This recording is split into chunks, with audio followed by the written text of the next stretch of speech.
మున్నేరు నది నుండి పాలేరు link canal వరకు 102,92 అంచనా వ్యయంతో లింక్ కెనాల్ నిర్మాణానికి టెండర్లు పిలిచాం.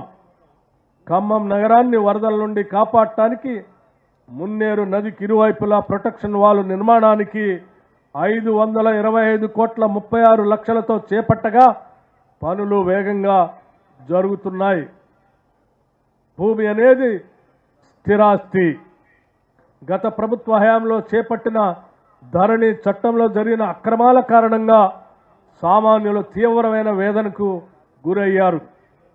భూ వివాదాలకు తావు లేకుండా భూ యాజమాన్య హక్కులు పూర్తిగా పరీక్షించడానికి ప్రభుత్వం ఒక చారిత్రాత్మక సంస్కరణగా భూభారతి చట్టాన్ని ఏప్రిల్ 14, 2025 ప్రవేశపెట్టడం జరిగింది.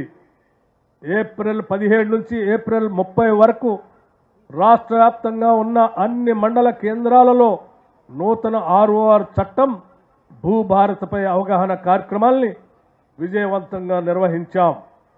మొదటి విడతగా ఖమ్మం జిల్లాలోని నేలకొండపల్లి, కామారెడ్డి జిల్లా లింగంపేట, ములుగు జిల్లా వెంకటాపూర్, నారాయణపేట జిల్లా మద్దూరు మండలాల్లో రెవెన్యూ సదస్సులు చేపట్టి భూ సమస్యల దరఖాస్తులు స్వీకరించాం.